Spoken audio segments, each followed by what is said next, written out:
Hello बच्चों। Question में लिखा गया है first overtone frequency of closed organ pipe is equal to the first overtone frequency of open organ pipe. Clear है? तो सबसे पहले जरा मैं डायग्राम बना लूं। फर्स्ट ओवरटोन का मतलब है जो भी फंडामेंटल मोड था उसका अगला वाला। तो फंडामेंटल मोड में हम लोगों के पास क्लोज्ड ऑर्गन पाइप में लैम्डा बाई 4 बनता था। तो उसका नेक्स्ट पैटर्न बनता है वो इस तरीके से बनता है। तो यहां पे अगर हम लोग चेक करेंगे तो ये हम लोगों को मिलेगा 3 लैम्डा बाई 4। तो 3 लैम्डा बाई 4 बराबर एल मिलेगा। ये हम लोगों के पास हम लोग लिख रहे हैं क्लोज्ड ऑर्गन पाइप के लिए। क्लियर है क्या? तो यहां से हम लोगों ने लिखा 3/4। लैम्डा की जगह हमने लिखा V/F। ये क्लोज्ड ऑर्गन पाइप के लिए हो गया। तो यहां से अगर हम लोग क्लोज्ड ऑर्गन पाइप की फ्रीक्वेंसी लिखेंगे तो वो हमारे पास आ जाएगी कितनी, 3V/4 इंटू LC। सी जो हम लोग लिख रहे हैं ये क्लोज के लिए लिख रहे हैं। क्लियर है? चलिए आते हैं हम लोग ओपन ऑर्गन पाइप के लिए। तो ओपन ऑर्गन पाइप में जो फंडामेंटल मोड बनता है उसमें दोनों एंड्स पर एंटी नोड, बीच में एक नोड बनता है। अगर उसके नेक्स्ट पैटर्न की बात करेंगे तो एक नोड की जगह पे दो नोड आ जाएंगे। ये ऐसा पैटर्न बन जाता है। ये इसको हम लोग बोलते हैं फर्स्ट ओवरटोन। तो यहां से अगर हम लोग चेक करें तो लैम्डा मिल रहा है, यानी lambda is equals to LO। मैंने लिखा है ओपन ऑर्गन पाइप के लिए लेंथ। क्लियर है? इसकी बगैर मैंने लिखा V/FO is equals to LO। तो FO इज इक्वल्स टू हमारे पास आएगा V/LO। क्वेश्चन में लिखा हुआ है first overtone frequency of closed organ pipe is equals to first overtone frequency of open organ pipe. मतलब ये दोनों फ्रीक्वेंसीज आपस में इक्वल है। बराबर?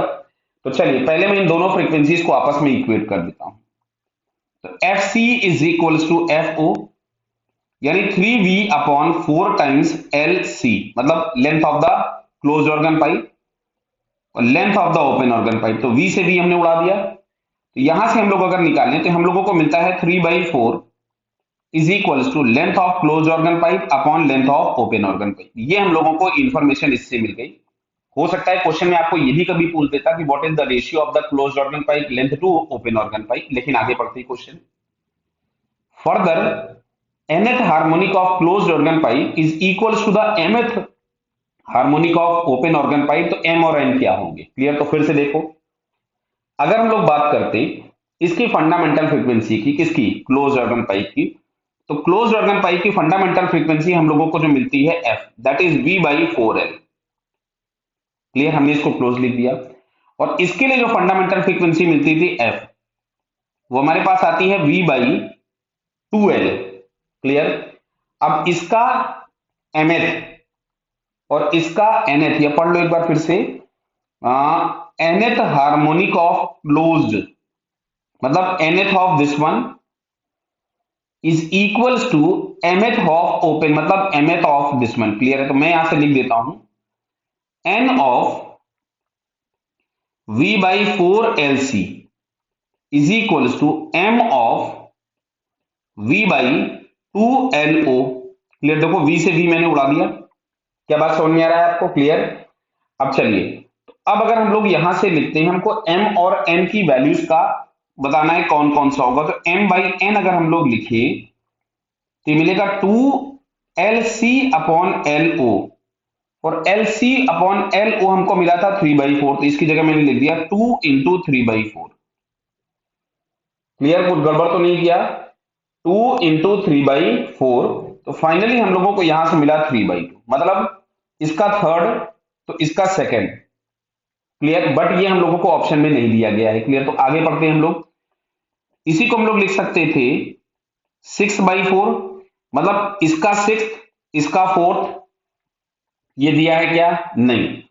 इसी में हम और आगे बढ़े तो क्या हम इसको 9 मतलब इसमें हम लोग क्या कर रहे हैं, 3 × 2 9 ये हो जाएगा तुम्हारे पास 2 × 3 × 6। क्लियर है? समझ में आ रहा है ना? पहले इसमें हमने 2 से मल्टीप्लाई किया तो ये मिला, फिर हमने अगर 3 से मल्टीप्लाई किया तो हमको ये मिला। तो 9:6 हम लोग देखें क्या है क्या। तो 9:6 m/n, तो 9:6 हम लोगों को यहाँ पे सी वाले ऑप्शन में दिखता है। So it's correct answer is C. Clear बेटा? सबने बताई क्या किया। सबसे पहले जो ये हम लोगों को दिया गया था, पहले ये वाली इंफॉर्मेशन, इस इंफॉर्मेशन के बेस पे हम लोगों ने दोनों के लेंथ का रेशियो, लेंथ का रिलेशन निकाल लिया। फिर बोला गया था mth किसका, क्लोज का, और इसका nth। तो ये इस तरीके से हम लोग रेशियो निकालते चले गए, तो ये हम लोगों को यहां से मिल गया 9/6। क्या क्लियर हो रहा है? बराबर है बेटा? तो सी ऑप्शन हम लोगों को मिल जाता है। All the best.